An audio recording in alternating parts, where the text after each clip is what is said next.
Bismillahirrahmanirrahim. Alhamdulillahirabbil alamin. Wassalatu wassalamu ala al-mab'uts rahmatan lil alamin. Nabiyina Muhammad wa ala alihi wa sahbihi wa man tabi'ahum bi ihsanin ila yaumiddin, amma ba'd. Ini majelis yang keempat dari pembahasan kita mengkaji kitab Umdatul Fiqh karya Imam Ibn Qudamah Al-Maqdisi rahimahullahu ta'ala. Baik, pembahasan berikutnya adalah babul wudu di halaman 7. Di dalam pembahasan bab wudu ini kita akan memfokuskan pembahasan pada 28 pembahasan. Pertama, tentang definisi wudu. Berkata Ibnu Qudamah rahimahullah, babul wudu, bab tentang wudu. Al-wudu secara bahasa mustaq dari al-wada'ah, yang bermakna keindahan.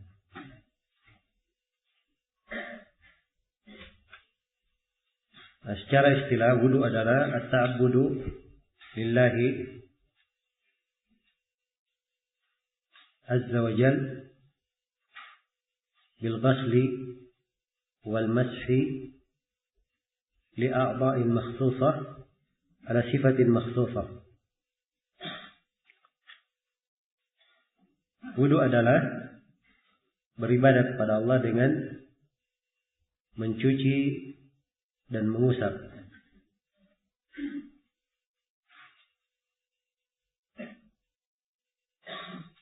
pada anggota-anggota tubuh tertentu ala sifatin makhsusah, dengan sifat yang tertentu. Ya, karena memang di dalam wudu hanya ada pembahasan mencuci atau mengusap, walaupun kebanyakannya dicuci.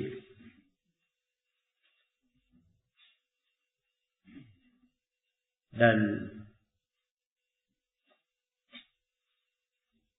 anggota-anggota wudu juga telah ditentukan, akan datang insyaallah rinciannya, dengan sifat yang tertentu. Nah, tata cara berwudu dengan sifat yang digambarkan oleh Nabi sallallahu alaihi wasallam. Baik, itu definisi al-wudu. Wudu kalau di dhamma wawnya itu adalah perbuatan berwudu. Kalau di fathah wawnya dikatakan wudu, itu artinya air yang dipakai berwudu. Air yang dipakai berwudu.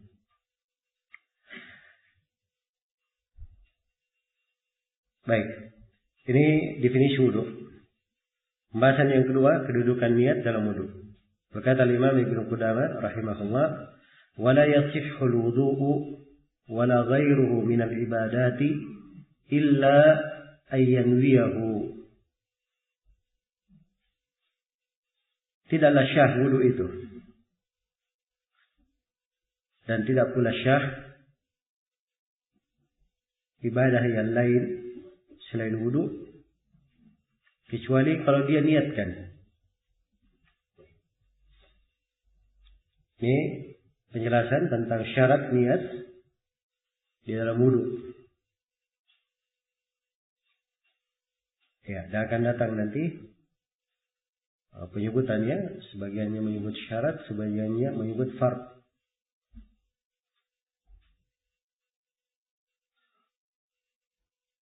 Jadi tidak syah wudu kecuali diniatkan. Dan ini hukum niat tidak berlaku untuk wudu saja, bahkan untuk seluruh ibadah.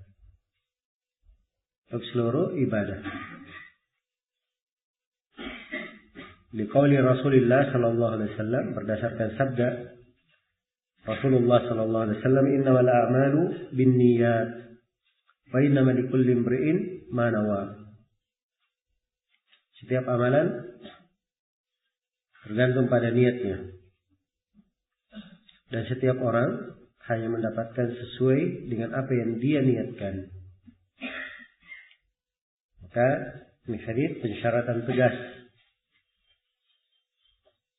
bahwa setiap amalan harus disertai dengan niat. Itulah yang menentukan keabsahan atau kebatilan sebuah amalan, menentukan diterima atau tidaknya sebuah amalan. Iya. Dan niat letaknya di dalam hati, sebagaimana yang dimaklumi. Tidak disyariatkan untuk dilafadzkan. Tidak dalam wudu, tidak dalam sholat, tidak dalam puasa, tidak dalam haji, tidak pula dalam ibadah yang lainnya. Karena niat kaitannya dengan hati.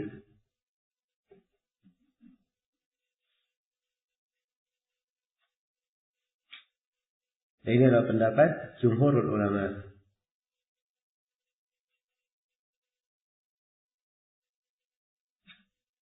Baik.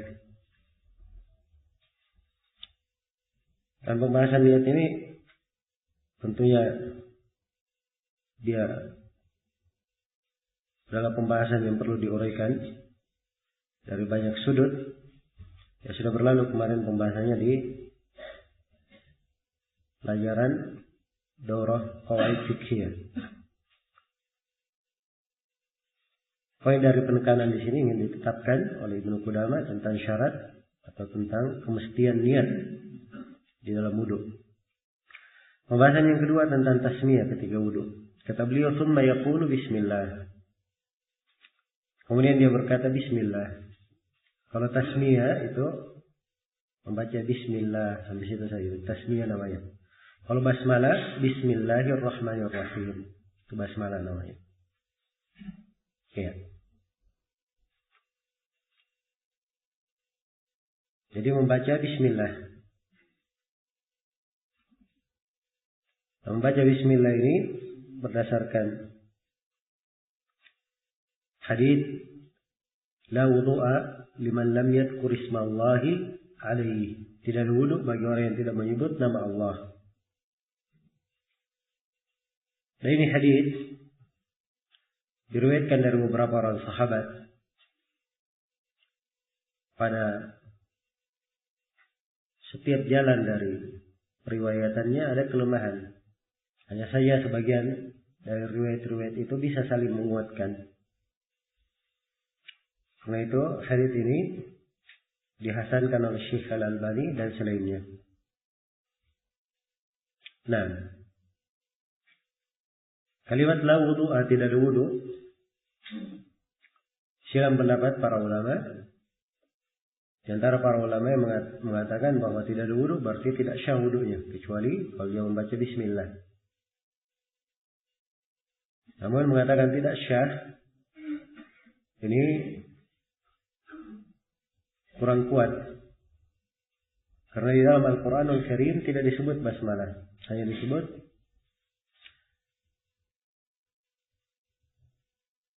Ya ayyuhalladzina amanu idza qumtum ila sholati faghsilu wujuhakum wa aydiyakum ila al-marafiq wamsahu bi ru'usikum wa arjulakum ila al-ka'bayn.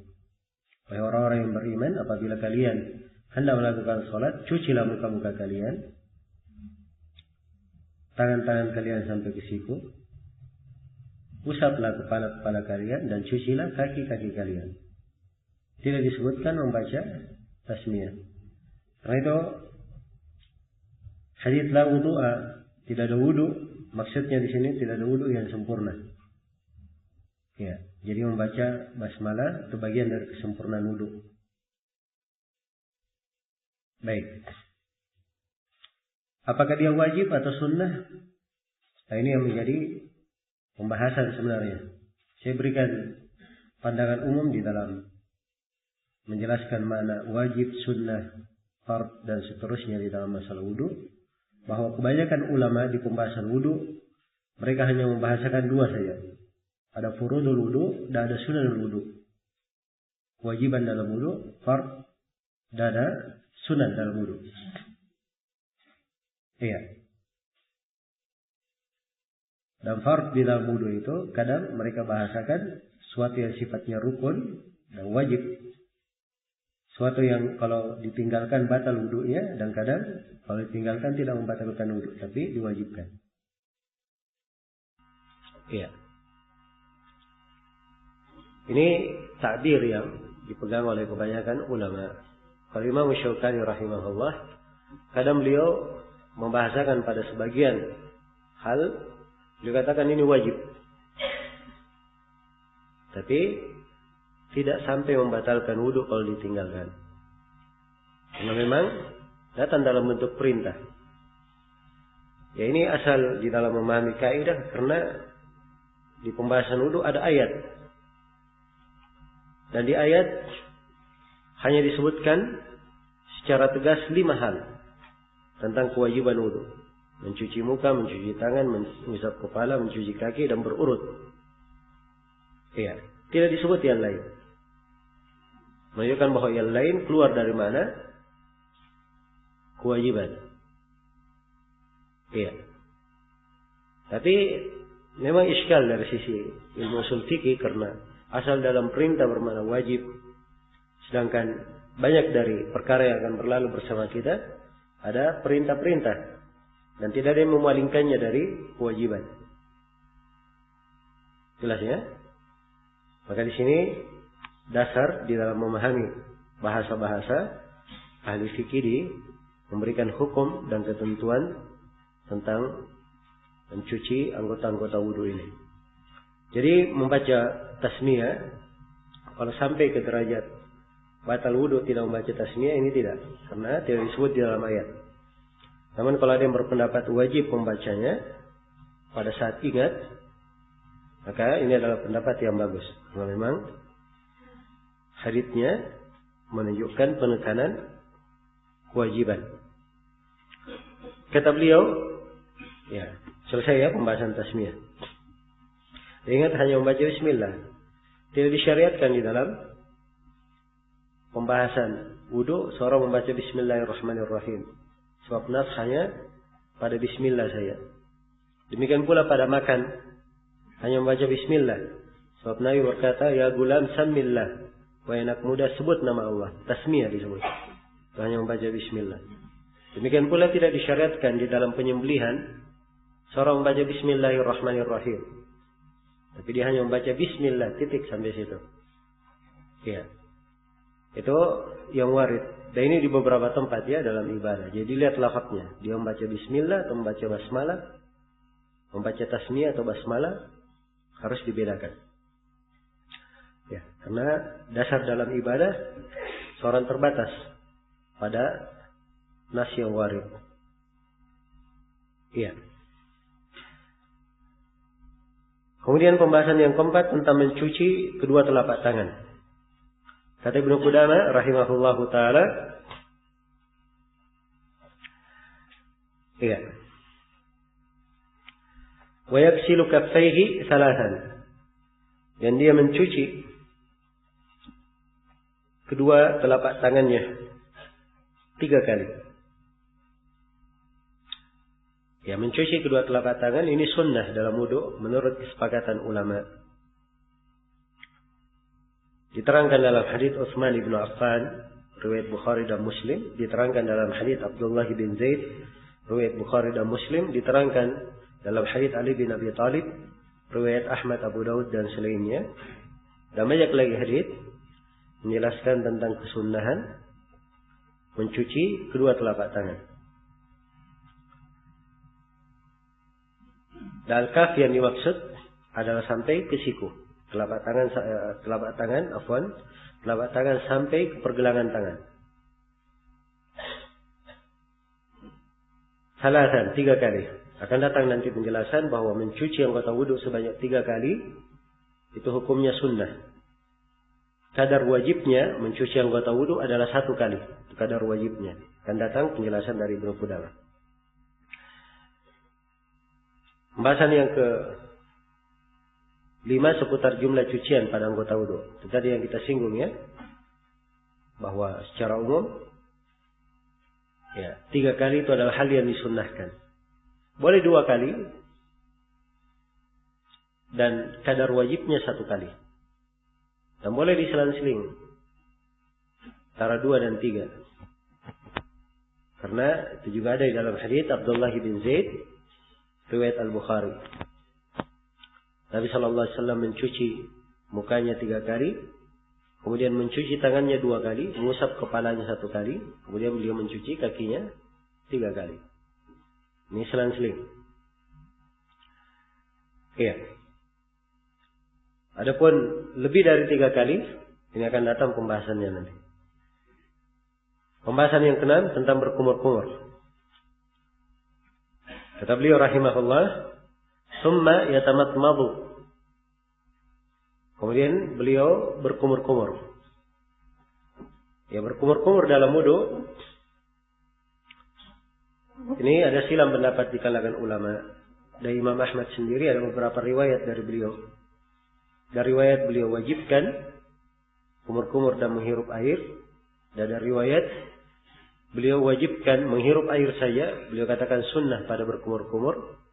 Dan ada riwayat beliau katakan sunnah dua-duanya. Ya, dan yang benarnya bahwa berkumur-kumur ini sunnah karena penjelasan tentang berkumur-kumur hanya datang dari perbuatan Nabi. Ya, bukan perintah. Memang ada hadits menjelaskan perintah dari riwayat Laqit bin Sabirah. Idza tawadda'ta famatmid. Apabila kamu berwudu, berkumur-kumurlah. Hanya saja riwayat Laqit bin Sabirah ada kelemahan. Untuk lafaz ini ada kelemahan pada lafaz ini, tambahan perintah. Karena itu yang benarnya bahwa berwudu hukumnya sunnah. Berkumur-kumur hukumnya apa? Hukumnya sunnah. Apa itu berkumur-kumur? Berkumur-kumur adalah memasukkan air ke mulut dan menggerakkannya di dalam mulut. Dan dimaksud dengan berkumur-kumur. Kalau dia tidak gerakkan, nah itu tidak disebut berkumur-kumur namanya. Iya. Pembahasan yang ke-7 tentang menghirup air. Ini istinsyaq. Tentang istinsyaq. Nah, Ibnu Qudamah di sini tidak menjelaskan tentang istinsar. Istinsar mengeluarkannya. Ya, sebab kalau air dihirup, dikemanakan kalau dihirup air itu? Ditelan? Hah? Jawabannya tidak. Dikeluarkan, kan begitu? Ya, jadi, walaupun beliau tidak sebut secara nas di sini tentang mengeluarkan, tapi bisa dipahami. Adapun menghirup air saat berwudu, ini ada nas dari Nabi sallallahu alaihi wasallam perintah. Yaitu hadits Abu Hurairah riwayat Bukhari dan Muslim. Idza tawadda ahadukum falyastanshiq bimin khiraihi minal ma' thumma liyantathir. Ini lafaz Muslim. Apabila salah seorang dari kalian berwudu, falyastanshiq, hendaknya dia menghirup air. Bimin khiraihi, dengan 2 lubang hidungnya dia hirup air. Thumma liyantathir, kemudian dia istinsar, dia keluarkan. Iya. Dia keluarkan. Jadi dia hirup, kemudian dia keluarkan. Istinsar. Istinsyaq menghirupnya, istinsar apa? Mengeluarkannya. Dan ini datang dalam bentuk perintah ya. Datang dalam bentuk perintah. Karena itu salah satu riwayat dari Imam Ahmad, beliau wajibkan istinsyaq. Baik. Dan istinsar mengeluarkan air datang dalam riwayat An-Nasa'i bahwa sunnahnya dikeluarkan dengan tangan apa? Tangan kiri. Iya. Kemudian kata beliau, yajma'u bainahuma bi gharfatin aw salas. Dia menggabungkan antara keduanya. Ini pembahasan kita yang ke-8. Tentang menggabungkan apa? Antara berkumur-kumur dan menghirup air. Ibnu Qudamah berkata digabungkan antara keduanya. Nah, sebab pada berkumur-kumur dan menghirup air, riwayat yang kuat hanya penggabungan saja. Adapun riwayat yang memisahkan antara berkumur-kumur dan menghirup air, ini dari jalan Talha bin Musarrif dari ayahnya dari kakeknya. Dan dia adalah hadis yang disepakati oleh para ulama tentang kelemahannya. Yang ulama hadis. Hadis yang lemah. Iya. Karena itu memisahkan antara berkumur-kumur dan menghirup air ini dari hal yang tidak disyariatkan. Seperti yang kita lihat di kebanyakan masyarakat. Ambil air dulu, dia kumur-kumur 3 kali. Setelah itu ambil lagi air, dia menghirup air ke hidungnya. Dan ini keliru. Karena dibangun di atas hadits yang lemah. Yang benarnya digabungkan antara berkumur-kumur dan menghirup air. Bagaimana cara menggabungkannya? Ya, Ibnu Qudamah berkata dia gabungkan bighorfatin dengan 1 kali menciduk air, 1 kali ambil air. Ya. Dan boleh juga dia gabungkan dengan 3 kali. 3 kali mengambil air. Nah. Jadi bisa sekali. Bisa 3 kali. Rinciannya. Kalau dirinci. Maka akan kita simpulkan bahwa. Di dalam menggabungkan. Antara berkumur-kumur dan menghirup air. Ada 3 kaifiyah. Ada 3 cara. Cara yang pertama, dia berkumur-kumur dan menghirup air sekaligus dari 3 kali cidukan. 3 kali mengambil air. Dan ini kaifiyat yang paling masyhurnya. Ada dalam hadits Utsman bin Affan, ada dalam hadits Abdullah bin Zaid. Jadi caranya diambil air, cidukan pertama, 1. Dia masukkan ke mulutnya sebagian untuk kumur-kumur. Lebihnya dia hirup ke hidungnya. 1. Ambil lagi air yang kedua. Dia ciduk lagi yang kedua. Dia masukkan ke mulutnya sebagian. Dia hirup sebagiannya. 2. Ambil lagi air yang ketiga. Dia masukkan ke mulutnya sebagian. Dia hirup sebagian. 3. Jadi 3 kali berkumur-kumur dan menghirup air. Dari berapa kali cidukan? 3 kali cidukan. Kaifiyat yang kedua adalah berkumur-kumur dan menghirup air 3 kali dari 1 kali cidukan. Ya. Ini memang agak sulit ya. Kata Ibnu Qudamah memang dia sulit tapi mungkin untuk dilakukan. Ya, dan mungkin ya saya pernah lakukan. Itu adalah hal yang memungkinkan. Dan mungkin antum bisa mencoba. Ambil 1 kali cidukan. 1 kali ambil air. Dari 1 kali ini berkumur-kumur dan menghirup air 3 kali. Diambil sedikit. Dihirup sedikit. Keluarkan 1. Masih dari sisa air yang diambil. Dia kumur-kumur sedikit. Dia hirup sedikit. 2. Masih dari sisa air yang di tangan. Dia masukkan ke mulut sebagian, dia hirup sebagian, 3. Jadi 3 kali berkumur-kumur menghirup air dari apa? 1 kali cidukan. Dan ini dalilnya adalah hadits Abdullah bin Zaid riwayat Al-Bukhari. Iya. Karena di dalam riwayat Al-Bukhari itu dikatakan famat madha wastansara 3 marrat min gharfatin wahidah. Beliau berkumur-kumur dan menghirup air 3 kali dari 1 kali cidukan. 1 kali mengambil air. Kaifiyat yang ketiga mirip dengan kaifiyat yang kedua. Hanya saja dia mengambil 1 cidukan saja, 1 kali ambil air, dia kumur-kumur dulu 3 kali, kemudian dia hirup 3 kali. Ini juga masih menggabungkan. Karena dengan 1 kali mengambil air. Nah, kaifiyat yang ketiga ini walaupun sebagian ulama Ada yang menganggapnya masalah. Tapi dia adalah zahir dari riwayat Ali bin Abi Thalib. Dalam riwayat Abu Dawud. Karena disebutkan di dalam riwayat itu, Nabi mengambil air. Kemudian dari telapak air yang di telapak tangan beliau itu, beliau berkumur-kumur 3 kali, menghirup air 3 kali. Ya. Jadi zahir lafaz bisa menunjukkan kaifiat yang ketiga tersebut. Baik, ini 3 kaifiat.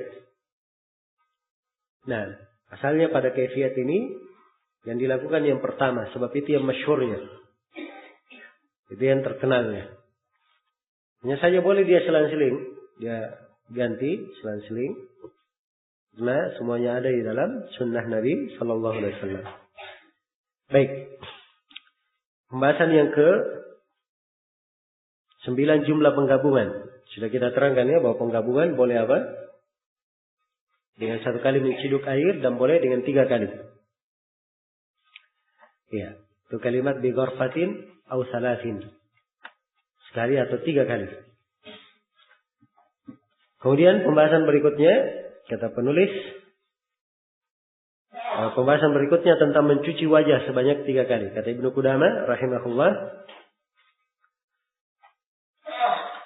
"Tsumma yaghsilu wajhahu salasan." Kemudian dia cuci wajahnya berapa kali? 3 kali. Ya, adapun mencuci wajah, kewajibannya disebut di dalam Al-Quran. Ya ayyuhalladzina amanu, idza qumtum ila sholati faghsilu wujuhakum. Wahai orang-orang yang beriman, kalau kalian berdiri untuk salat, maka cucilah wajah-wajah kalian. Iya, diperintah untuk mencuci wajah.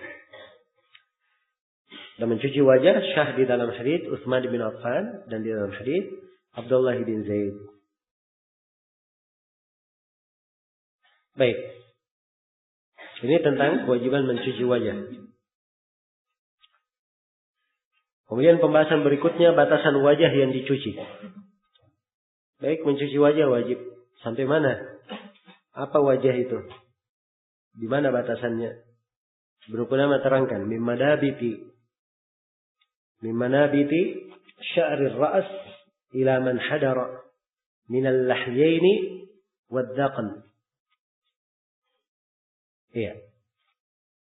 Mencuci wajah itu dari tempat tumbuhnya rambut hingga al-lahyain. Al-lahyain itu 2 tulang di bawah wajah. Tulang yang gigi berada di situ. Ini al-lahyain namanya. 2 tulang di bawah wajah. Wad-dhaqn, dan di dagu.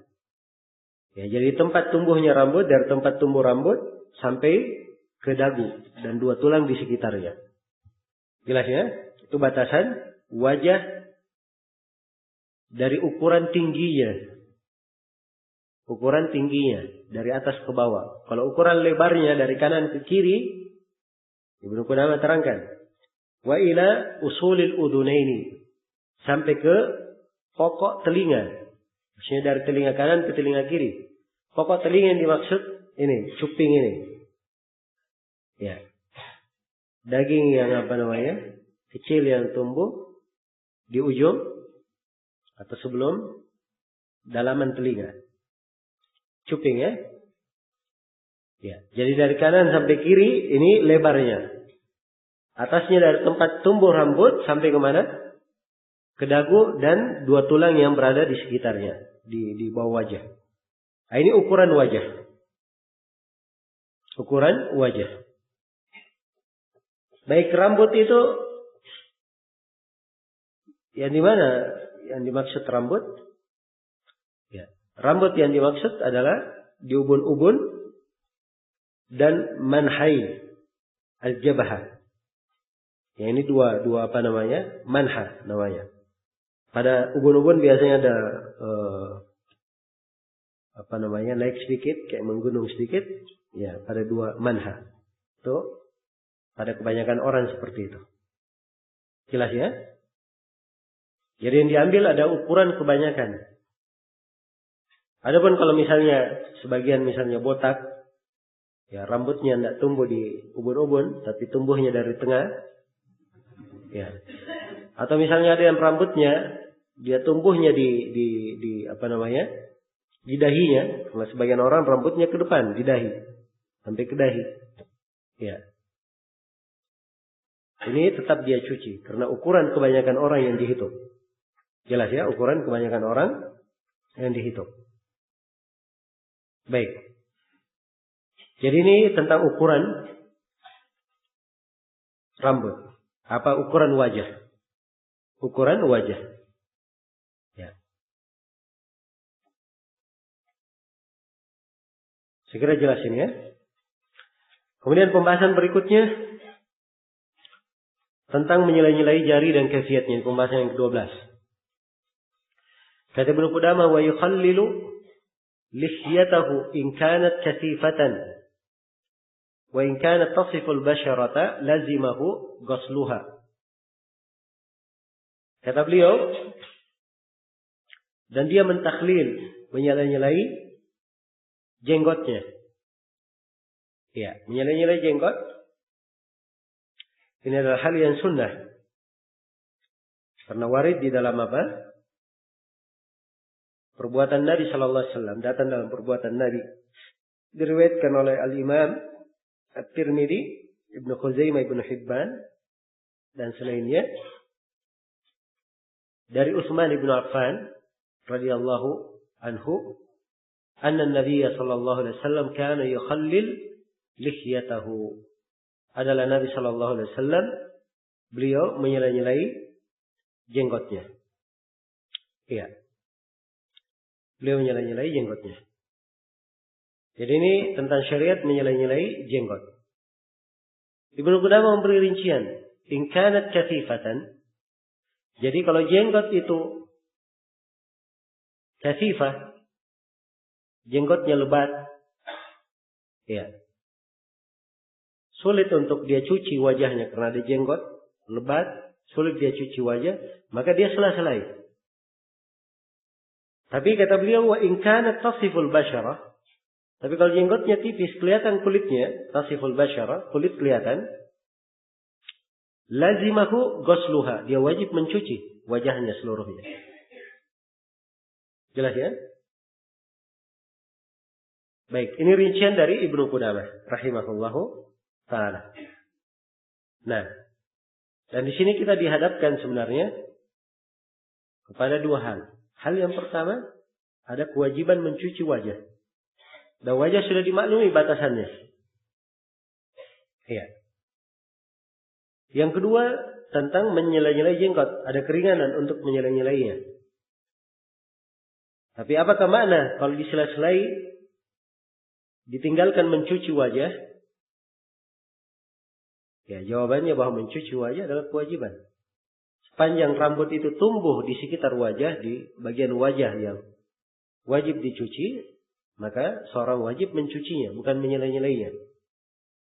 Adapun kalau jenggotnya misalnya di bawah wajah, ya, maka ini yang disela-selai.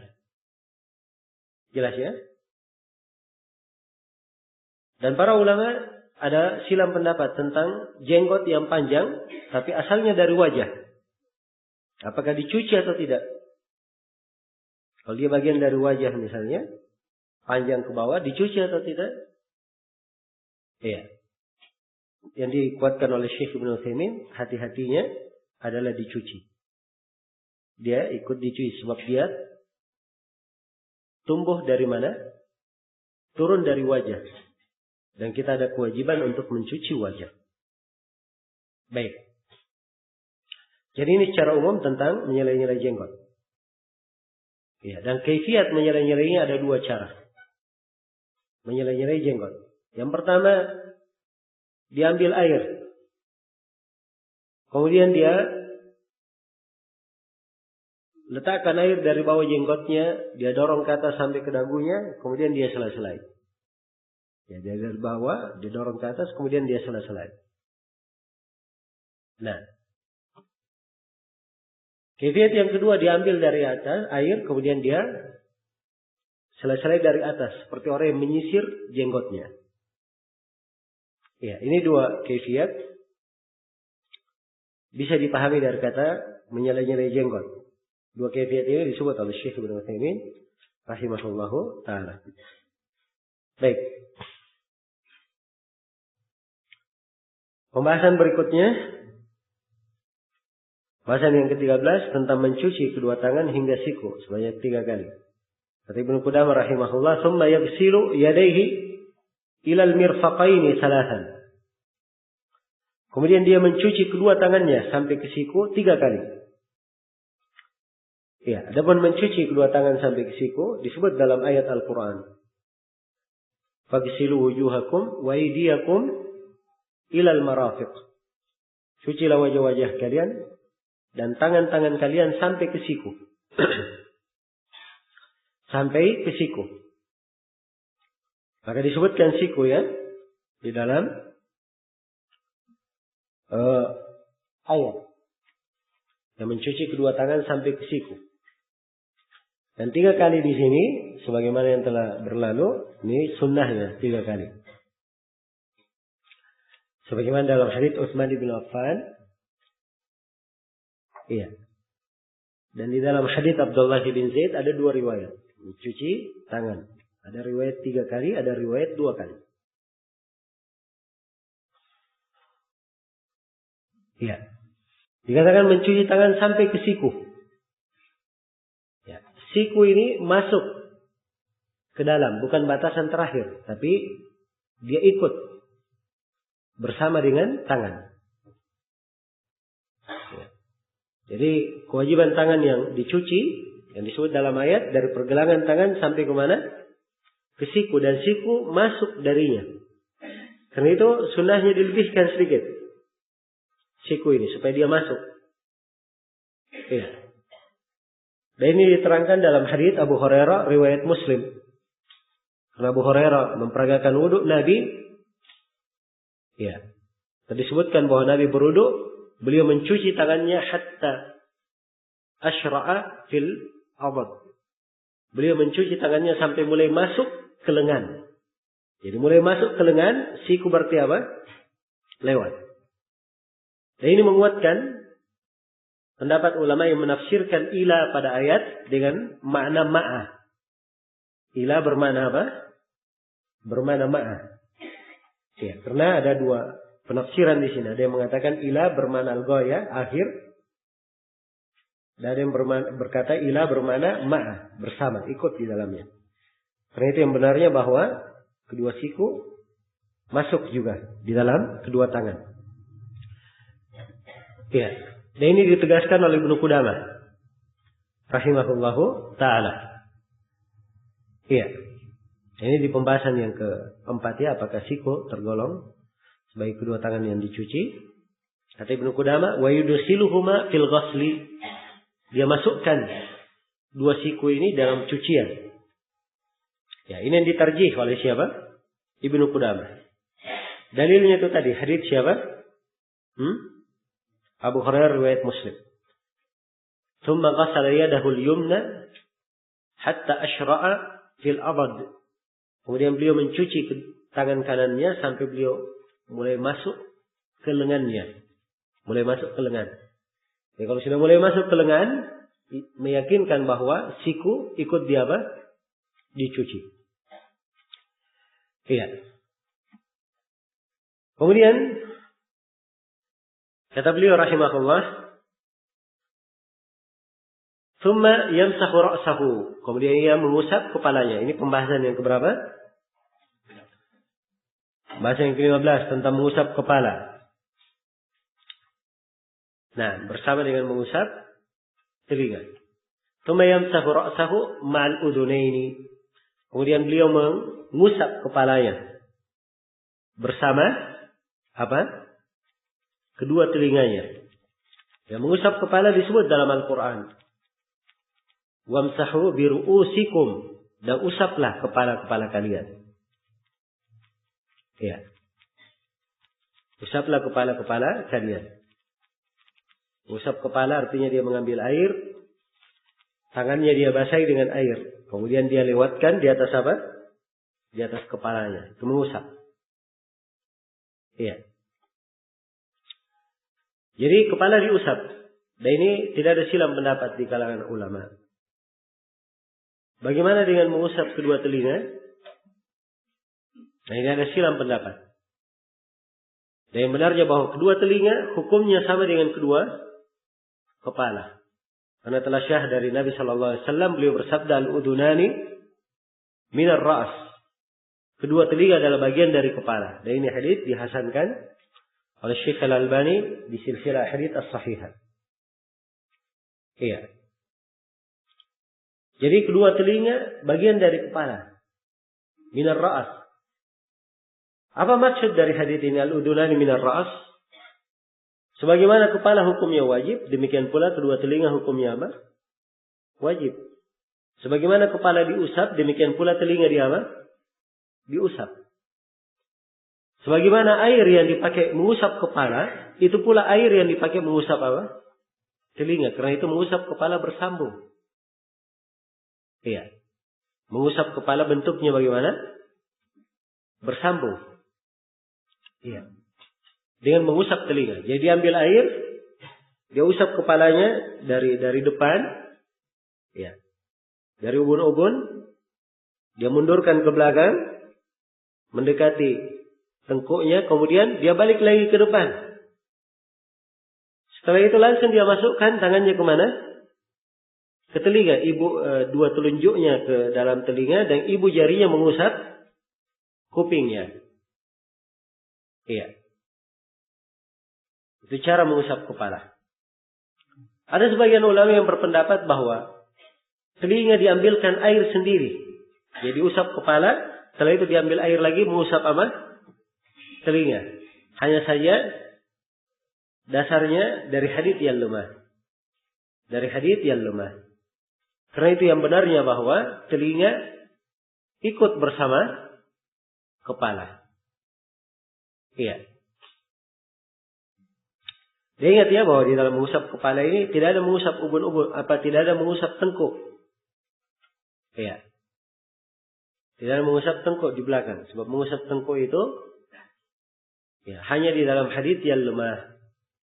Karena itu siapa yang mengusap tengkuknya itu adalah bagian dari bid'ah. Mengkhususkannya itu bentuk dari bid'ah. Ini kadang kita lihat ya sebagian masyarakat ambil air, kepalanya dulu. Hanya depannya saja diusap 3 kali. Ya. Setelah itu ambil air lagi, usap telinganya. Setelah itu ambil air lagi, tengkuknya 3 kali. Ya. Dan ini keliru ya. Baik. Jadi mengusap kepala bersama kedua telinga. Bagaimana cara mengusapnya? Iya. Ini pembahasan yang ke-16. Kaifiat mengusap kepala. Ibnu Qudamah menjelaskan cara mengusapnya. Yabda'u biyadaihi. Dia memulai dengan kedua tangannya. Ya. Kata beliau rahimahullah, yabda'u biyadaihi.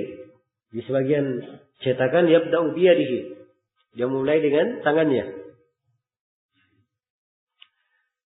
Iya. Ya kalau tangannya saja satu ya, tapi kalau biyadaihi itu 2 tangan. Dan memang konteks haditsnya 2 tangan. Dia memulai dengan kedua tangannya mim muqaddamihi, dari depannya. Ya, itu dari ubun-ubun ya maksudnya. Tsumma yumirruhuma. Kemudian dia lewatkan ila qafa, sampai ke tengkuknya. Sampai ke tengkuk maksudnya tengkuk tidak dihitung. Ujungnya sampai mana? Ke tengkuk. Tapi tengkuk tidak masuk di dalamnya. Itu batasan terakhir. Tsumma yarudduhuma ila muqaddamihi. Kemudian dia kembalikan lagi setelah ke belakang, dia kembalikan lagi kemana? Ke depan. Iya. Dan ini berdasarkan hadits Abdullah bin Zaid, riwayat Bukhari dan Muslim. Disebutkan tsumma masaha ra'sahu biyadihi. Kemudian Nabi mengusap kepalanya dengan kedua tangannya. Fa'aqbala bihima wa adbar. Beliau memajukan dan memundurkan. Iya. kata mengajukan dan memundurkan di sini, dia majukan, ya. Mungkin dari depan ke belakang, ini yang disebut maju. Dan mungkin saja memajukan dari belakang ke depan. Hanya saja haditsnya tidak tertib. Ya, maksudnya ke belakang dahulu baru ke depan. Wa bada'a bi muqaddami ra'sihi hatta dhahaba bihima ila qafah. Beliau memulai dari depan kepalanya hingga ke belakang, ke tengkuknya. Thumma raddahuma ila al-makan alladhi bada'a minhu. Kemudian beliau kembalikan lagi ke tempat beliau memulai. Jelas ya? Ya, maka ini cara mencucinya, cara mengusap kepala. Cara mengusap kepala. Ya, dari sini bisa diketahui bahwa dalam mengusap kepala diwajibkan mengusap seluruh kepala. Dan ini pendapat lebih kuat, lebih hati-hati. Ya. Adapun sebagian ulama yang berdalil dengan konteks ayat, mereka hanya mengambil ayat secara umum. Wamsahu bi ru'usikum. Usaplah kepala kalian. Dan mereka katakan bahwa mengusap itu asalnya tidak harus kena semuanya mengusap. Dan ini memang dimaklumi bahwa mengusap tidak harus apa? Kena semuanya. Iya. Kalau misalnya buku ini saya pegang dari pertengahannya, saya gerakkan tangan ke kanan misalnya, dari pertengahan, maka sudah dihitung mengusap atau belum? Sudah dihitung mengusap. Ya. Saya dianggap mengusap, tapi tidak seluruh buku yang saya pegang, saya usap. Jadi mengusap memang tidak harus kena apa? Kena seluruhnya. Hanya saja hadits menerangkan bahwa mengusap kepala dari depan kemana? Ke belakang, dari belakang dibalikkan lagi ke depan. Menunjukkan bahwa mengusap harus seluruh bagian dari kepala. Nah, dan ini pendapat yang lebih kuat. Pendapat yang lebih kuat. Jelas ya? Dan ingat kata mengusap dah sama mencuci. Bukan diambil air kemudian dia cuci kepalanya semua. Tidak. Tapi cukup dia basahi tangannya kemudian dia lewatkan kemana? Ke rambutnya dia usap. Dari depan ke belakang kemudian dia balikkan lagi ke depan. Iya. Ini untuk laki-laki. Untuk perempuan yang rambutnya misalnya panjang, apakah dia mengusapnya sampai ke ujung rambut atau sampai ke tengkuknya saja? Jawabannya, hadits ini hanya menyebut sampai ke mana? Ke tengkuknya. Dan rambut laki-laki juga tidak semuanya sampai ke mana? Ke tengkuk. Karena diizinkan bagi laki-laki rambutnya sampai batasan mana? Bahu. Iya. Karena itu ini hukum berlaku untuk laki-laki dan perempuan. Untuk laki-laki dan perempuan. Baik.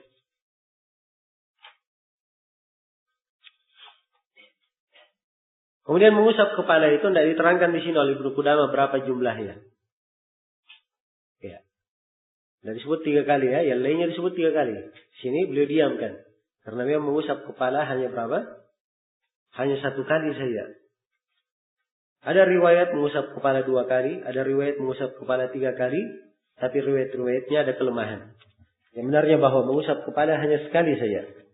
Sebagaimana yang ditegaskan dalam hadits Abdullah bin Zaid. Riwayat Bukhari dan Muslim. Kana yamsahu ra'sahu marratan wahidah. Beliau mengusap kepalanya 1 kali. Kemudian pembahasan berikutnya. Pembahasan yang ke-17. Tentang mencuci kedua kaki hingga mata kaki. Kata Ibnu Qudamah, "Tsumma yaghsilu rijlaihi ila al-ka'baini thalathan." Kemudian beliau mencuci kedua kakinya sampai ke mata kaki sebanyak 3 kali. Ya. Mencuci kaki ini disebutkan di dalam ayat. Warjulakum ilal ka'bain. Dan cucilah kaki-kaki kalian sampai ke mana? Sampai kepada kedua mata kaki. Ya, dan ini disepakati oleh para ulama. Tidak ada yang menyelisihi dalam hal ini kecuali orang-orang Syiah Rafidhah. Orang-orang Syiah Rafidhah untuk kaki mereka tidak cuci, tapi kakinya diusap. Kakinya diusap. Kalau lihat ada orang yang berwudu, kakinya dia tidak cuci, diambil air dia usap saja, itu orang Syiah Rafidhah. Jelas ya?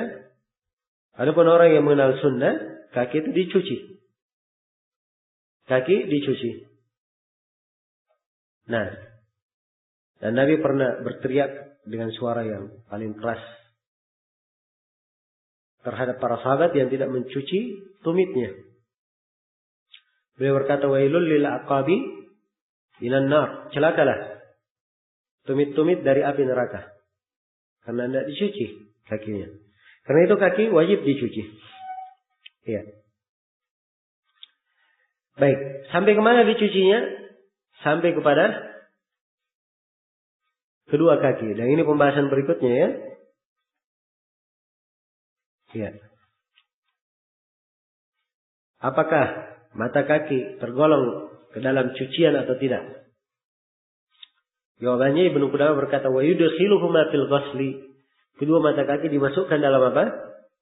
Dalam cucian. Dalilnya hadits Abu Hurairah yang telah berlalu. Kalau telah berlalu tadi tangan ya, siku masuk ke tangan. Di kelanjutan hadits dikatakan dalam hadits Abu Hurairah, "Tsumma ghassala rijlahul yumna hatta ashra'a fis saq."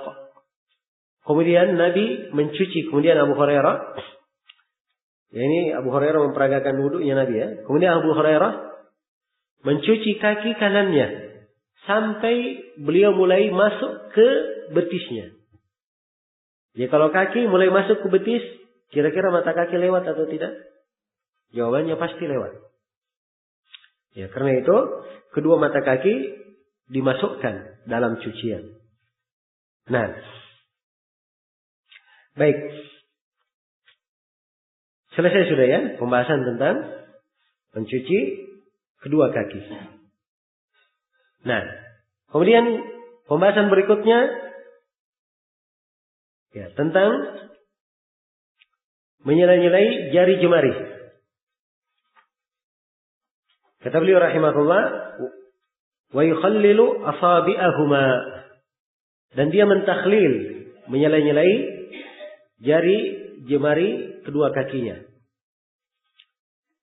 Iya. Karena dalam hadits Laqit bin Saburah, riwayat Abu Dawud, At-Tirmidzi, An-Nasai dan selainnya, Rasulullah sallallahu alaihi wasallam bersabda, "Asbigul wudu wa qallil bainal asabi wa balik fil istinshaq illa an takuna sha'ima." Sempurnakanlah wudu, selesailah antara jari jemari, bersungguh-sungguhlah di dalam istinshaq menghirup air, kecuali kalau kamu berpuasa. Iya, kecuali kalau kamu berpuasa. Baik, ini tentang syariat menyela-nyelai apa? Jari. Berarti dengan ini selesai sudah wudunya. Nah, sudah selesai mencuci apa? Mencuci kaki. Jadi ini sifat wudu digambarkan oleh siapa? Ibnu Qudamah rahimahullahu ta'ala. Apa yang dilakukan setelah wudu? Ibnu Qudamah terangkan. Ya, dan ini pembahasan yang ke-20 tentang mengangkat pandangan ke langit setelah berwudu. Kata Ibnu Qudamah, "Tsumma yarfa'u nadharahu ila as-sama'." Kemudian dia mengangkat pandangannya ke langit. Iya. Kemudian dia mengangkat pandangannya kemana? Ke langit. Ini datang ya dalam sebagian riwayat pada hadits tentang zikir setelah wudu, yaitu hadits Umar bin Khattab. Di riwayat Imam Ahmad, Abu Dawud dan selainnya. Tapi di dalam sanadnya ada rawi yang majhul, bersama dengan jahalannya dia telah menyelisih rawi-rawi yang thiqah. Karena itu tambahan mengangkat pandangan mata ke langit, ini ada tambahan yang mungkar dari sisi periwayatan. Ya, dibangun di atas hal ini bahwa pendapat yang lebih dekat ini adalah kaifiat yang tidak disyariatkan. Hal yang tidak apa? Tidak disyariatkan. Ya, karena itu yang disyariatkan adalah berdoa Setelah wudu langsung berdoa. Ini pembahasan yang ke-21. Doa yang dibaca setelah apa? Setelah berwudu. Kata Ibnu Qudamah, fayaqulu asyhadu an la ilaha illallah wahdahu la syarikalah wa asyhadu anna Muhammadan abduhu wa rasuluh. Ya, dia berkata asyhadu an la ilaha illallah wahdahu la syarikalah wa asyhadu anna Muhammadan abduhu wa rasuluh. Di riwayat Muslim ada tambahan wahdahu la syarikalah. Ada kalimat wahdahu la syarikalah. Ya, hadits ini di hadits Umar ya, riwayat Muslim. Jadi Umar berkata, "Ma minkum ahadun yatawadda fayusbigul wudu." Tidak seorang pun di antara kalian yang berwudu lalu disempurnakan wudunya. Kemudian dia membaca doa ini, asyhadu an la ilaha illallah wahdahu la syarikalah wa asyhadu anna Muhammadan abduhu wa rasuluh. Illa futihat lahu abwabul jannati tsamaniyah yadkhulu min ayyiha sya'. Kecuali akan dibukakan untuknya 8 pintu surga, dia masuk dari pintu mana saja yang dia senangi. Iya. Dan ini keutamaan membaca doa yang agung ini. Nah, di dalam sebagian riwayat ada tambahan, Allahumma ja'alni minat tawwabin wa ja'alni minal mutatahhirin. Tapi ini riwayat syadz. Dari sisi riwayat dia dihitung riwayat yang syadzah. Nah, lemah. Ada doa yang lain selain daripada doa ini. Diterangkan dalam hadits Abu Sa'id Al-Khudri. Yang dari sisi riwayat mauquf terhadap Abu Sa'id, tapi hukumnya hukum marfu. Karena Abu Sa'id berkata, siapa yang berwudu lalu dia membaca di akhir wudunya subhanakallahumma wa bihamdik la ilaha illa anta astaghfiruka wa atubu ilaik, kayak membaca doa kafaratul majlis. Ya, maka bacaan doa ini akan tubi'a bi tabi', akan dicetak dalam sebuah cetakan, kemudian disimpan di bawah arsy Allah Subhanahu wa taala, dipelihara hingga hari kiamat. Ya, ini dari ucapan Abu Sa'id, tapi yang seperti ini mempunyai hukum apa? Hukum marfu. Karena itu ini adalah doa yang kedua, boleh dibaca. Jadi dia boleh membaca doa ini, asyhadu an la ilaha illallah wahdahu la syarikalah wa asyhadu anna Muhammadan abduhu wa rasuluh, dan boleh juga dia baca doa yang saya sebutkan tadi seperti kafaratul majlis. Nah, baik. Selesai sudah penyebutan doa. Dan ini dengan ini selesai sudah kaifiat dan sifat wudu Nabi sallallahu alaihi wasallam. Setelah itu Ibnu Qudamah memberikan kesimpulan-kesimpulan. Ya. Jadi biasanya di pembahasan wudu, ya, kaifiat salat diterangkan dulu kaifiat. Nanti setelah itu disimpulkan mana yang wajibnya misalnya, mana yang sunnahnya. Pembahasan salat nanti apa yang rukun, apa yang wajib, apa yang sunnah. Itu kesimpulan. Ya. Kenapa harus kita tahu yang wajib, yang sunnah? Ini kaitannya kalau dia meninggalkan sebagian dari apa? Anggota wudu itu. Dia tahu hukum wudunya apa, syah atau tidak. Ya. Nah, ini penting untuk mengetahui apa-apa saja yang membatalkan wudu. Kalau dia tinggalkan sebagian dari sifat wudu itu. Karena itu di pembahasan yang ke-22 penjelasan tentang kewajiban apa? Wudu. Ibnu Qudamah menyebutkan 5 kewajiban wudu. Kata beliau, wal wajibu min dalik, yang wajib dari wudu itu, yang pertama an-niyah, adalah niat. Nah, ini beliau bahasakan dengan bahasan wajib. Dan di buku beliau Al-Muqni' Al-Kafi, beliau bahasakan dengan fard. Karena itu ditalkhis di dalam Zadul Mustaqni' dengan furudul wudu, fard. Dan kebanyakan memang membahasakan dengan furudul wudu di Al-Fuqaha dari 4 madhab.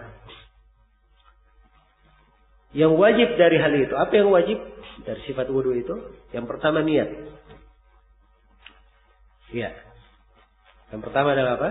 Niat. Sebagian ulama ada yang tidak memasukkan, tidak menghitung niat dalam furud, tapi dia hitung dalam syurut, dalam syarat. Iya. Karena niat ada pada seluruh ibadah. Tapi di sini Ibnu Qudamah menghitungnya, tidak ada masalah kalau mau dihitung. Yang kedua kata beliau wal ghaslu marratan marrah. Yang kedua yang wajib adalah mencuci sebanyak 1 kali. Ditambah di situ ya di buku. Mencuci sebanyak 1 kali. Yang ketiga mengusap kepala. Ya mencuci sekali dimaklumi ya. Mencuci sekali. Ya, karena itu dalam hadits Ibnu Abbas riwayat Al-Bukhari, Ibnu Abbas berkata anna Nabi sallallahu alaihi wasallam tawaddaa marratan marrah. Sungguhnya Nabi sallallahu alaihi wasallam berwudu 1 kali 1 kali. Ini batasan yang paling sedikit yang pernah dinukil dari Nabi. Menunjukkan bahwa kadar wajibnya berapa? 1 kali. Jadi dalam masalah cucian ketika berwudu boleh 3 kali 3 kali. Ini yang paling sempurna ya. Boleh 2 kali 2 kali. Semuanya 2 kali boleh. Kecuali kepala ya. Karena kepala pada semua keadaan hanya berapa? 1 kali saja. Ya, adapun boleh 2 kali 2 kali itu dalam hadits Abdullah bin Zaid riwayat Al-Bukhari. Anna Nabi sallallahu alaihi wasallam tawaddaa marrataini marrataini. Nabi sallallahu alaihi wasallam berwudu 2 kali 2 kali. Dan yang paling lengkapnya, paling sempurnanya 3 kali 3 kali. Itu dalam hadits Utsman bin Affan, dalam hadits Abdullah bin Zaid, dalam hadits Ali bin Abi Thalib. Dan boleh diselang-seling. Iya. 1, 2, 3. Berdasarkan hadits Abdullah bin Zaid, karena dicontoh hadits Abdullah bin Zaid, Nabi mencuci tangannya 2 kali. Kepalanya 1 kali, sedangkan yang lainnya berapa? 3 kali 3 kali. Menunjukkan boleh diselang-seling. Iya. Baik. Kemudian kata beliau, iya. Jadi di sini kata dicuci 1 kali, ingat ya? Paling tidak 1 kali dicuci.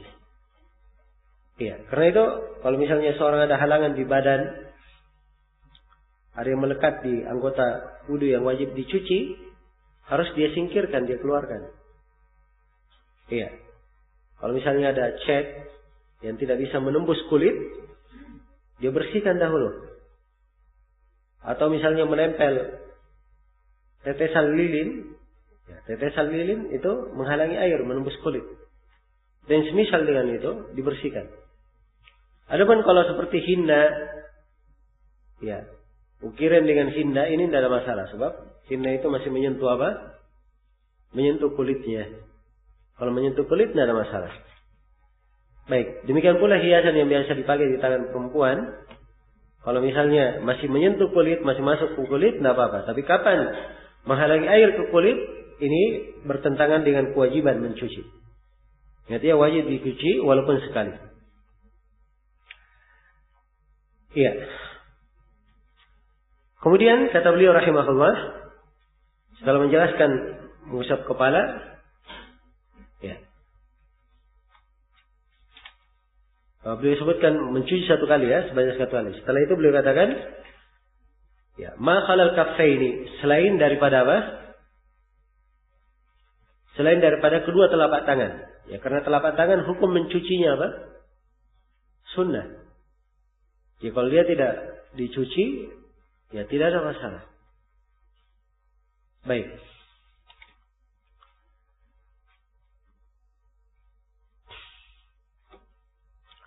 Kemudian dari yang wajib wa masfur ra'si kullihi, mengusap kepala seluruhnya.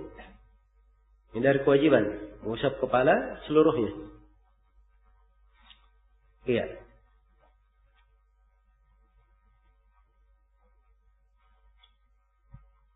Kemudian Ibnu Qudamah sebutkan setelahnya, mengusap kepala sudah kita terangkan ya dalilnya, wajib mengusap seluruhnya.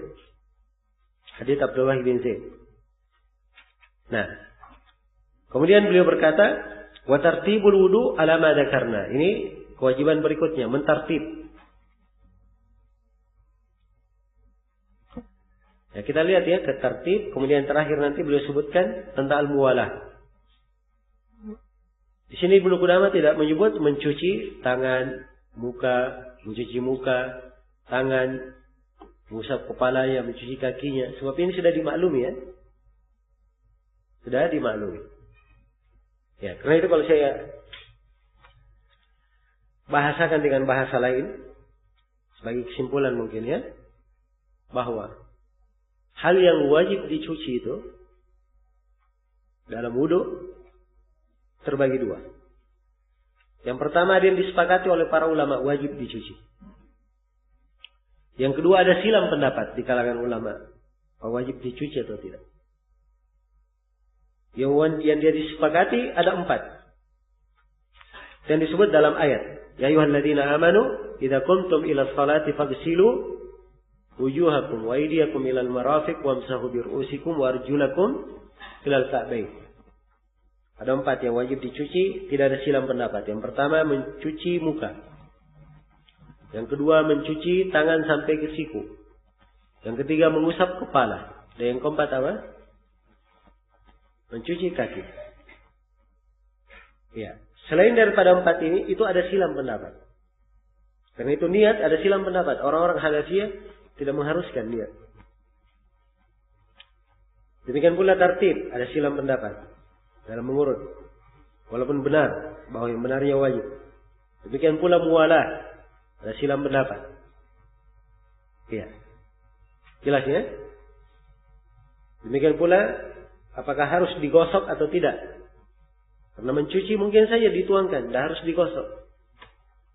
Iya. Tapi yang benarnya bahwa menggosok itu sunnah saja. Dia tidak masuk dalam kewajiban. Baik. Sekarang kita ikuti alur dari Ibnu Qudamah. Beliau menyebutkan dari kewajiban yang lain adalah tertib secara berurut. Apa dalilnya secara berurut? Dalilnya adalah ayat Al-Quran. Ya. Karena di dalam ayat disebutkan 4 hal yang wajib dicuci. 4 hal dalam anggota wudu. 3 dari anggota wudu yang disebut dalam ayat, 3-nya dicuci dan 1-nya apa? Diusap. Mencuci muka, mencuci tangan, mencuci kaki. Ini yang dicuci. Adapun mengusap pada apa?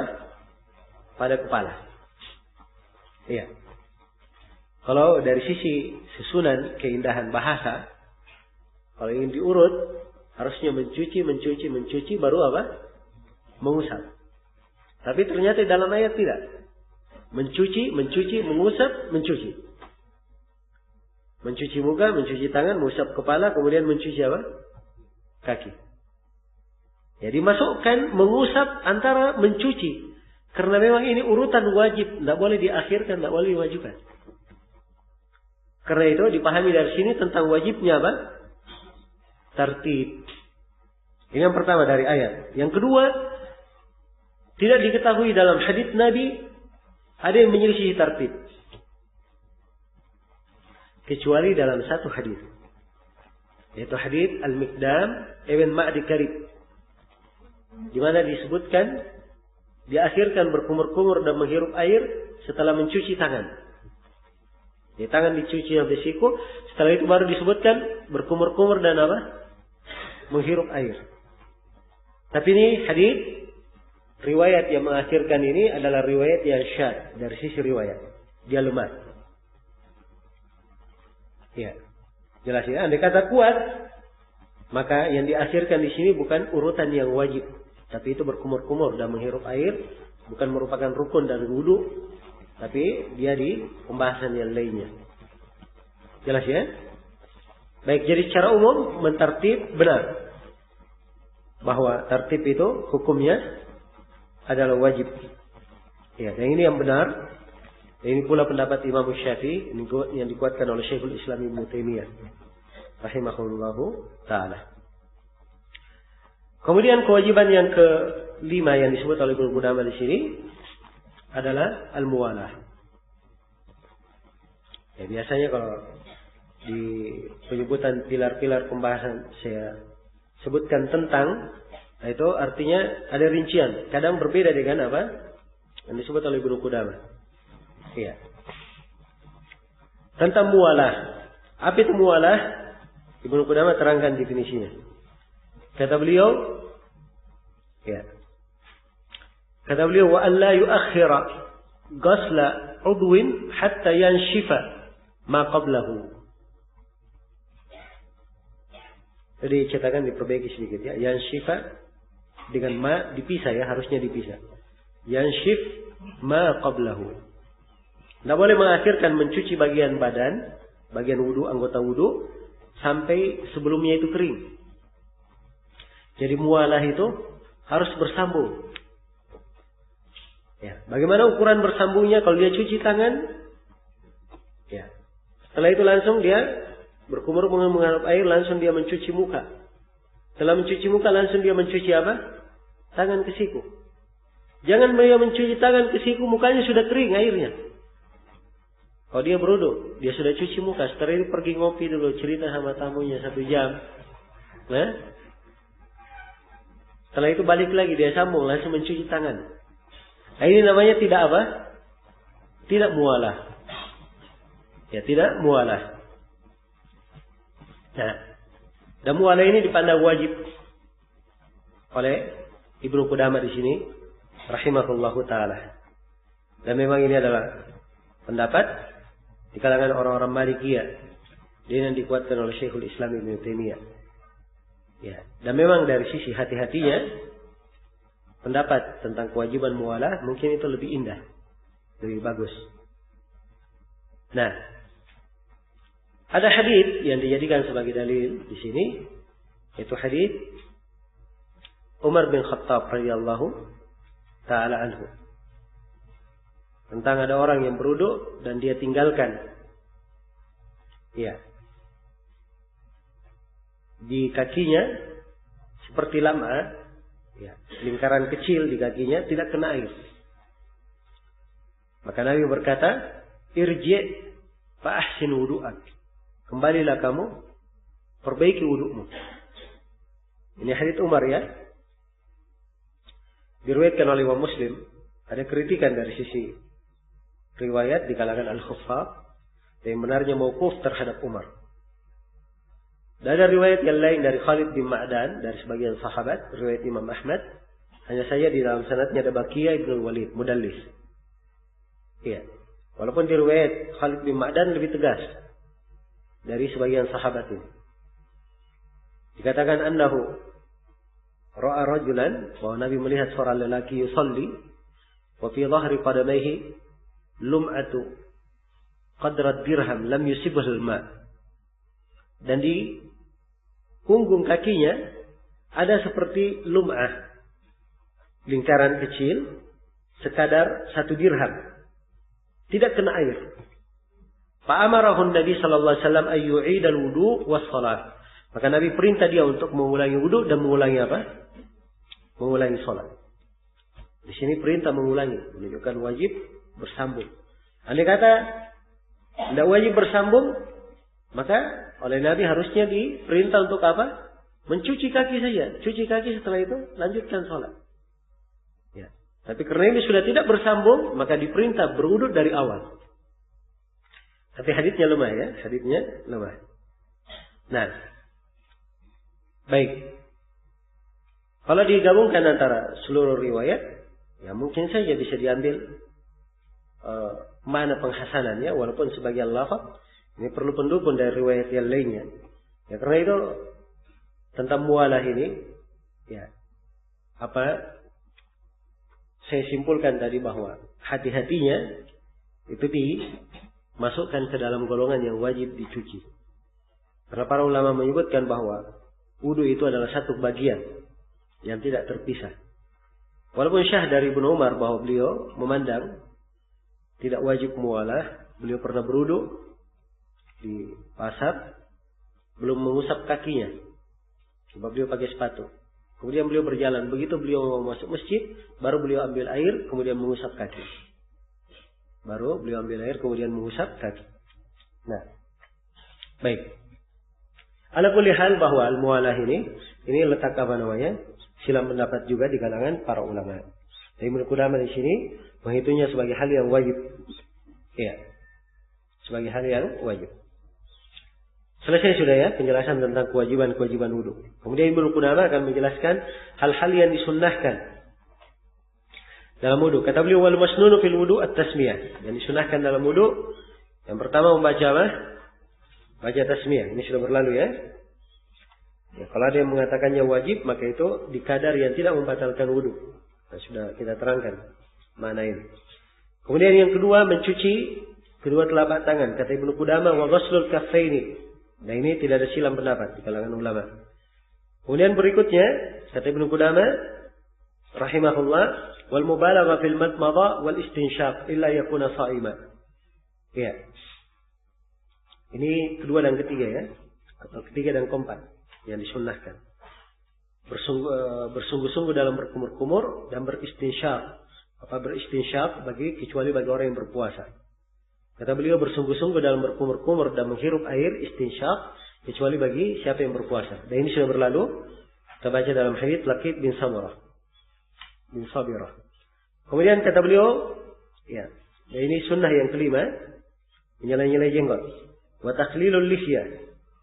Ini sudah kita terangkan ya tentang sunnahnya dari hadits Utsman bin Affan. Kemudian berikutnya yang ke-6 menyela-nyelai jari jemari. Kata Ibnu Qudamah wal asabi'. Ini juga sudah kita terangkan syariatnya dalam hadits siapa? Laqit ibn Sabirah. Kemudian berikutnya mengusap kedua telinga. Ibnu Qudamah memasukkannya di sini sunnah ya. Ini pendapat jumhurul ulama. Tapi saya tadi sebutkan bahwa pendapat yang lebih kuatnya bahwa kedua mengusap telinga masuk ke mana? Ke kepala. Ya. Itu lebih kuat. Dan itu yang diterjih oleh Imam Asy-Syaukani dan selainnya. Baik. Kemudian berikutnya mendahulukan anggota tubuh bagian kanan sebelum yang kiri.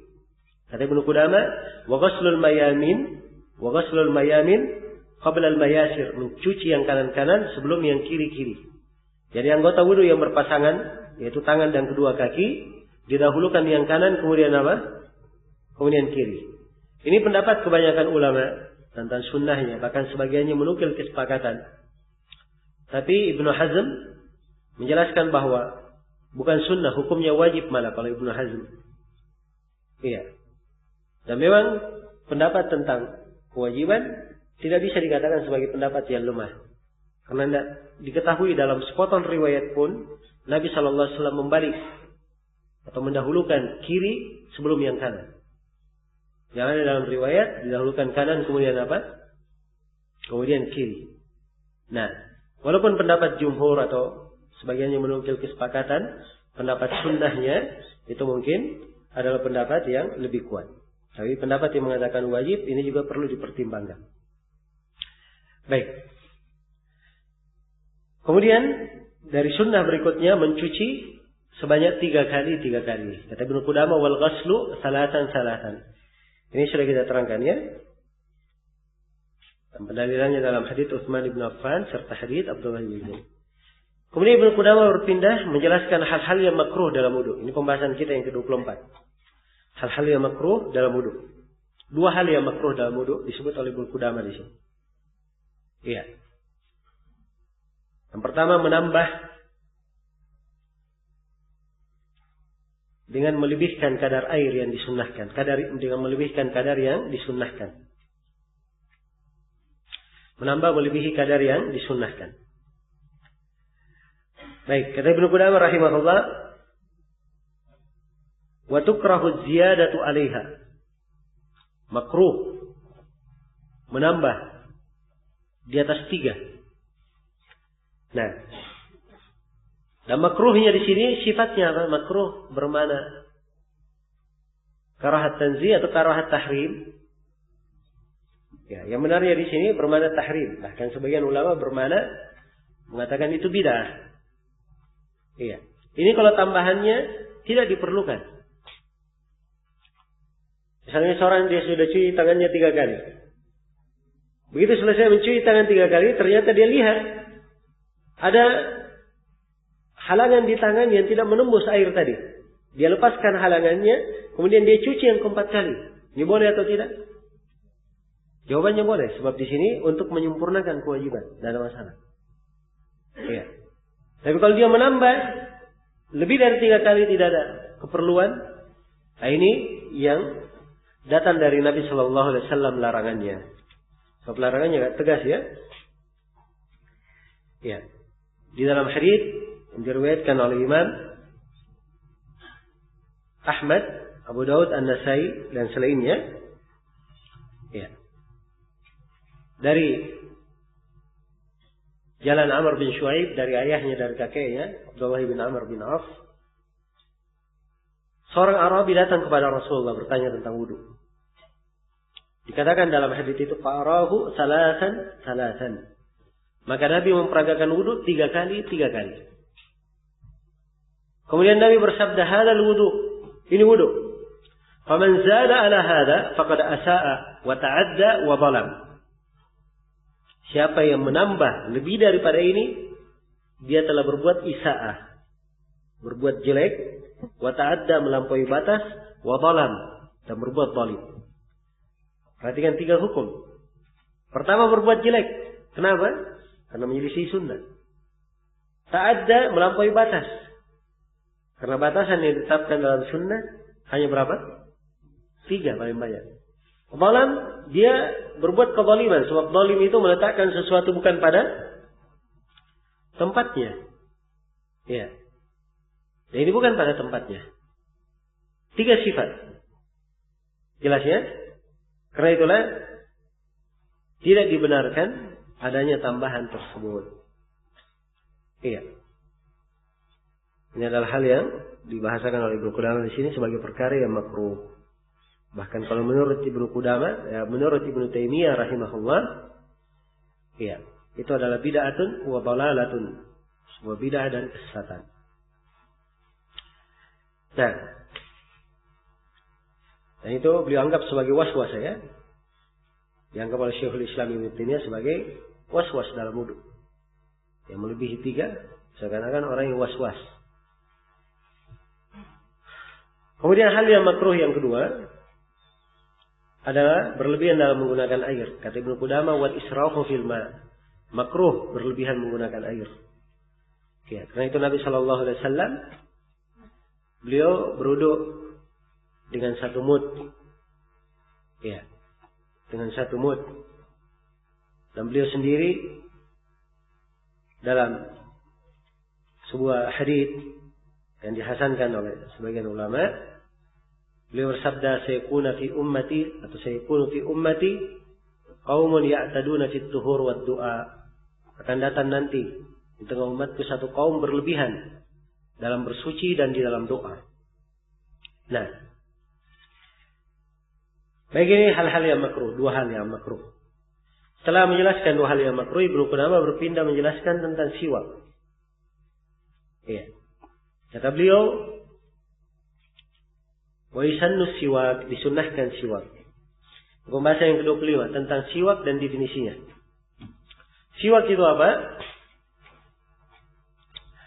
Iya, siwak itu secara bahasa digunakan untuk 2 hal. Dia bisa bermakna alat.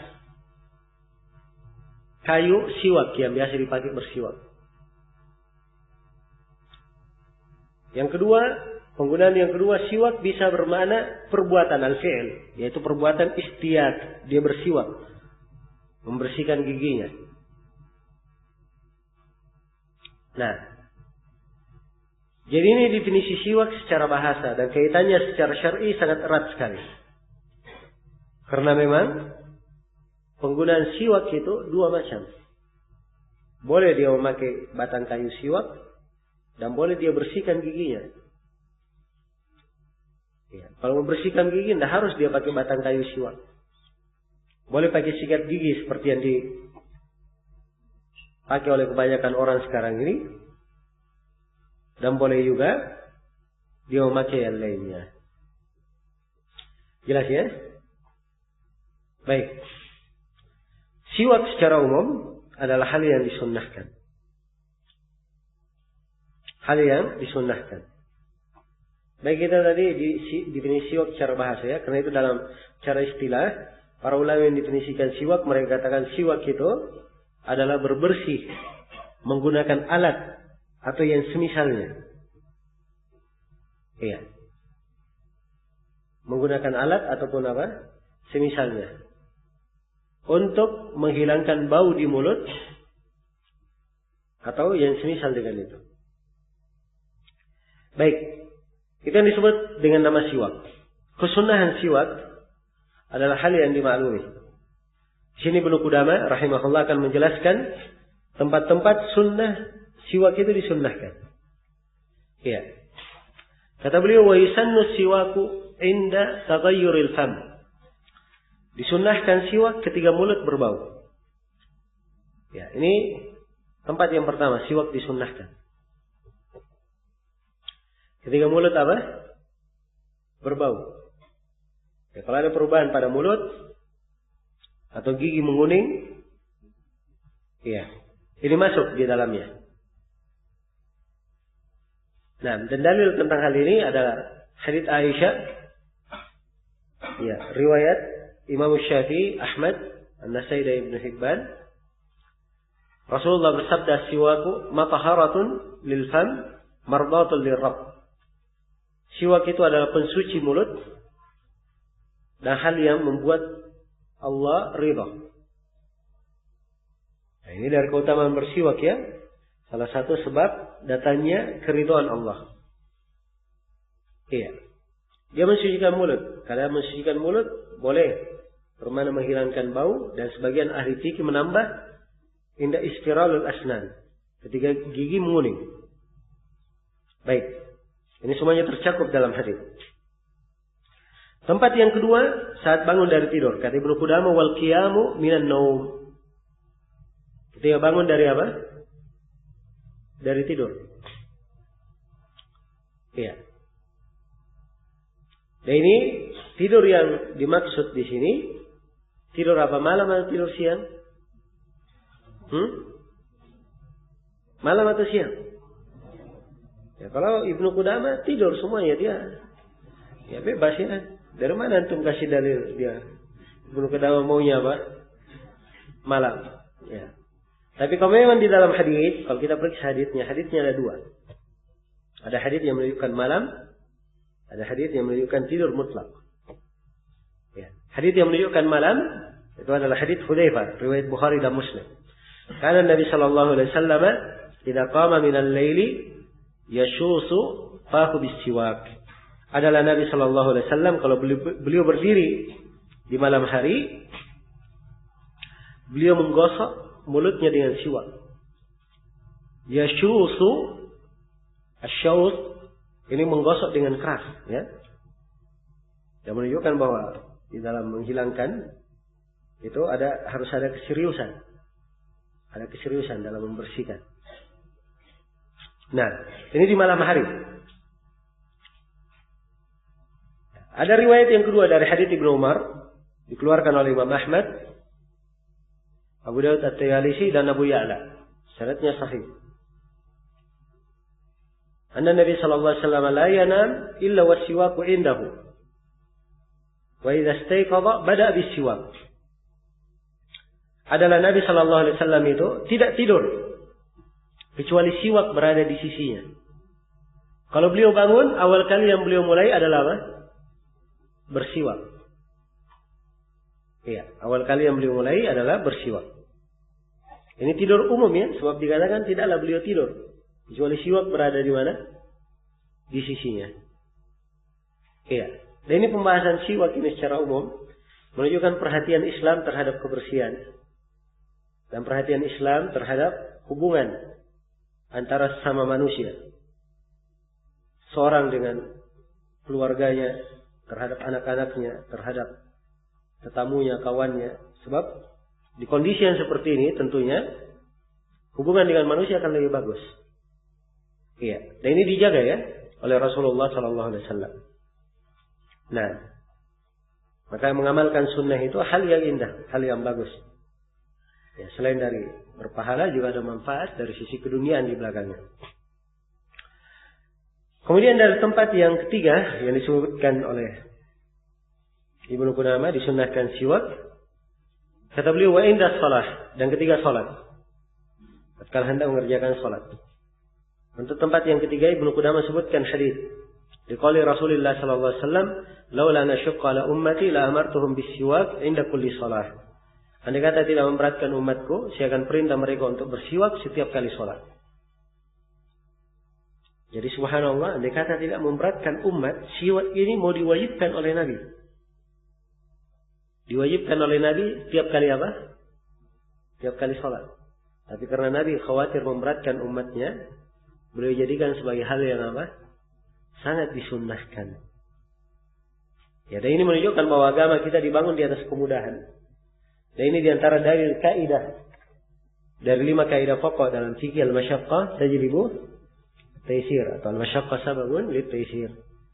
Adanya kesusahan itu menjadi sebab adanya kemudahan. Baik. Jadi ini 3 tempat. Kemudian Ibnu Qudamah berkata, wa yustahabbu fi sa'iril awqat. Ini pembahasan yang ke-27, sunnah siwak pada seluruh waktu. Ya. Beliau katakan siwak disunnahkan pada segala waktu. Apa maknanya ini?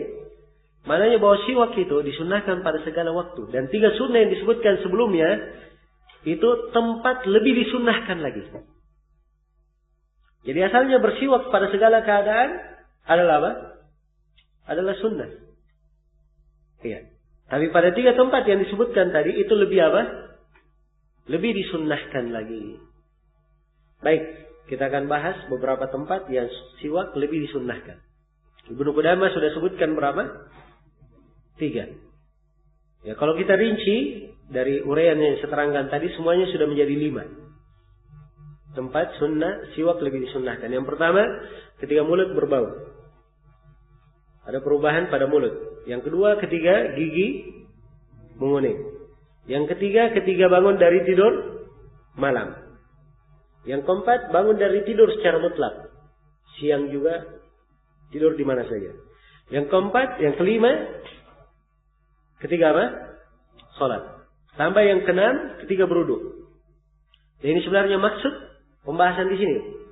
Hanya saja hadits memang yang dibawakan oleh Ibnu Qudamah berkaitan dengan apa? Salat. Ada riwayat di Imam 4, ya, bahwa Nabi bersabda, "La amartuhum bis-siwak ma'a kulli wudu." Saya akan perintah mereka bersiwak bersama setiap apa? Setiap wudu. Berarti sudah tempat berapa? Tempat ke-6. Tempat yang ke-7 ketika masuk rumah. Berdasarkan hadits Aisyah riwayat Muslim. Anna Nabi sallallahu alaihi wasallam idza dakhala al-bait bada'a bis-siwak. Adalah Nabi sallallahu alaihi wasallam kalau beliau masuk ke rumah, beliau mulai dengan apa? Bersiwak. Ya, ini hubungan antara apa? Keluarga, ya. Kemudian yang ke-7 pada hari Jumat. Ya, berdasarkan hadits Abu Sa'id Al-Khudri riwayat Bukhari dan Muslim, "Ghuslu yaumil jum'ati wajibun ala kulli muhtalim was-siwak wa ayyamassa min at-tib ma qudira lahu." Mandi pada hari Jumat itu wajib atas setiap orang yang bermimpi. Demikian pula bersiwak. Tapi kata wajib untuk siwak di sini tidak dikatakan wajib bermakna berdosa kalau ditinggalkan, ya, tapi bermakna penekanan, disunnahkannya bersiwak pada hari Jumat. Maka ini 8 tempat siwak lebih di apa? Lebih disunnahkan. Pembahasan yang terakhir, pembahasan yang ke-8, perkecualian sunnah siwak bagi orang yang berpuasa setelah matahari tergelincir. Iya. Setelah matahari tergelincir. Ibnu Qudamah berkata, illa li sha'imin ba'da zawal. Jadi siwak itu disunnahkan pada segala waktu, kecuali kalau apa? Dia puasa. Ya. Setelah matahari tergelincir. Ini pendapat di sebagian ulama fikih. Nah, pendapat di kalangan sebagian ulama fikih. Dan pendapat yang lebih kuatnya adalah selain ini. Pendapat yang lebih kuat adalah pendapat yang kedua, yang dipegang oleh jumhurul ulama, bahwa siwak disunnahkan bagi orang yang berpuasa pada segala waktu. Bahkan setelah matahari tergelincir juga disunnahkan bagi orang yang apa? Berpuasa. Karena Nabi berkata, siwak disunnahkan setiap sholat. Ya. Orang yang berpuasa sholat duhur dan sholat apa? Sholat asar. Ini setelah matahari apa? tergelincir. Setiap wudu. Wudu juga banyak dilakukan setelah matahari apa? Tergelincir. Ya, karena itu bagi para ulama yang mengatakan makruh bagi orang yang berpuasa bersiwak setelah matahari tergelincir, ini pendapat yang lemah. Karena memang mereka berdalilkan juga dengan hadits yang lemah. Ya, ada haditsnya tadi. Haditsnya apa? Haditsnya lemah. Ya. Baik. Selesai sudah ya pembahasan wudu dan masuk juga di dalamnya pembahasan siwak.